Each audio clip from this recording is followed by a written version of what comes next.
So step one, really before you begin anything, is to assess. Assess what you're doing, assess where you're going.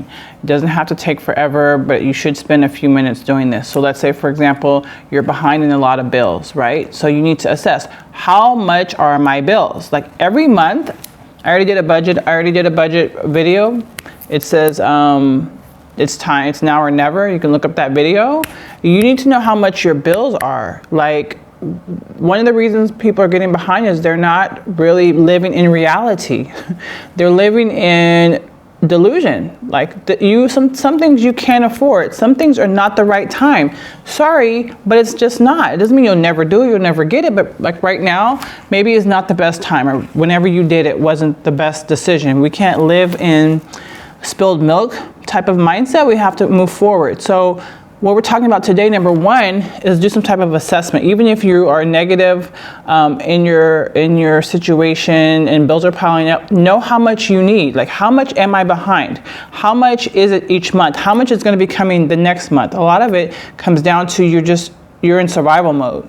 And when you're in survival mode, it's really hard to think outside the box. It's really hard to think futuristic because you're just trying to survive. I just want to feed. And that, is fine, okay, in one instance. But I need you to take like 5 or 10 minutes out of that day, take a couple deep breaths, and then I need you to get a piece of paper and pen out. I need you to write out, how far are you behind? Okay, and what's coming up next, right? So each day I suggest, and this is something that I got into and it's really powerful, is that each day, take a few minutes to reflect on your day. Did you do what you said you're gonna do? Did you get those things that you wanted to get done? Where are we going out tomorrow? Like, I have actually had to do this because as good as I am, there are still a lot of opportunities that I don't participate in because I did not plan properly. And I planned some things, but not enough to really go to the level which I want to go to. That's my own personal thing.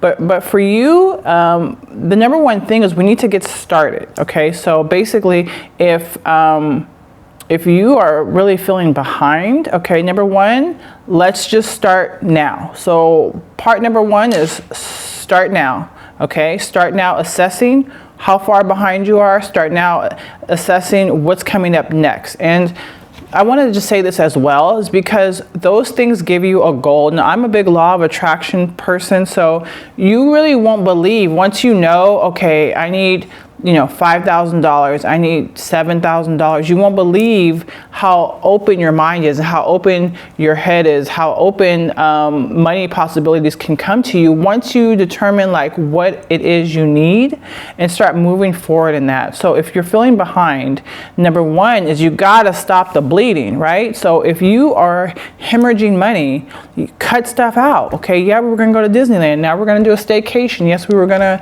I was gonna buy this big Denali, now I'm going to use the car that I already have. I mean, there's just an infinite amount of things to do to stop the hemorrhaging. So that's number one, stop the hemorrhaging. If you have a car that's too expensive for you, take it back, sell the car, do things that you don't want to do, be uncomfortable to get out of your situation. But I want you to start with knowing how much you are behind, knowing what your biggest problems are. If it's grocery bills, if it's your mortgage, if it's your kids' clothing, whatever it is, I want you to figure out what is it that's pulling you back so you can address that issue specifically.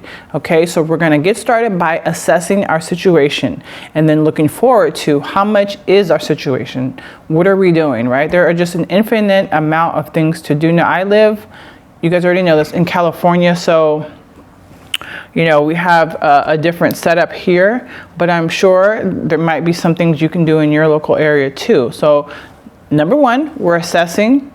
Number two, we're going to stop the hemorrhaging. Stop doing things that are just flying to the grocery store because you want a steak, you want a lobster tail, your friends are eating this. A lot of the things you see on the internet are not real. Okay, I can tell you countless stories of people that they're not real. And your biggest thing is to compete with yourself, not with them. Compete with yourself. Get better with yourself. If you just do that, you'll be ahead of a lot of people. You'll be ahead of a lot of things. But the thing about it is that social media and those types of events leave you wanting more and more and more. And the reality of it is just, it's not realistic. So we have our number 1 is to assess and get started. Number 2, stop the hemorrhaging, stop overpaying, stop doing things that we were doing before. So at least when you get that money, because you're going to get it, at least when you get it, then you're not going to spend it all on stuff you don't need again. So again, figure out where the money is going. I gave you guys a video on budgeting. I'm not going to make this video super long, but you're going to write out a list of your incomes and a list of your expenses, and be realistic. Add in there housing, food, transportation, childcare, your utilities like PG&E, water, garbage, if you have savings account, if you have debts like student loan payments started again, those type of things, add all that up. If your expenses are more than what you're bringing in, that's going to give you a big indication right there that you're hemorrhaging. You're spending more than you can get in. And if you don't do this, then you're going to be behind more. And everyone else is going to keep going. Everybody else is going to be moving ahead who's serious about not falling behind. So forget about like trying to get ahead.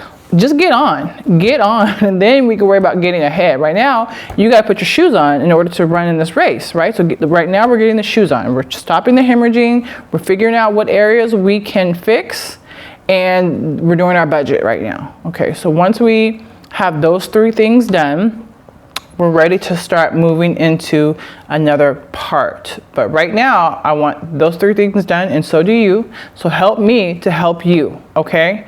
Get these things done.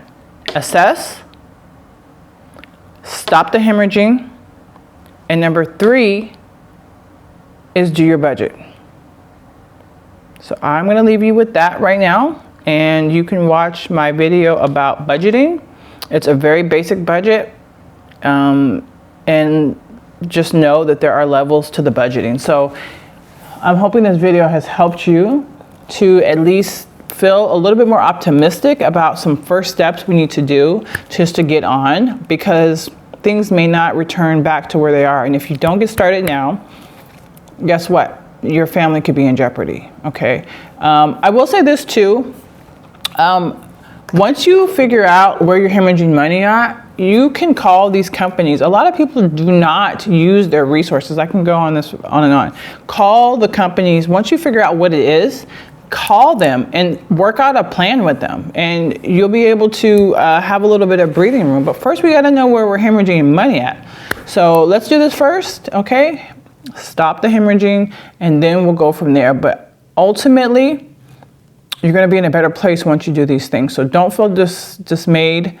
Just get focused and get started, and watch the video on budgeting, and we'll be ready to start putting our shoes on. Talk to you later.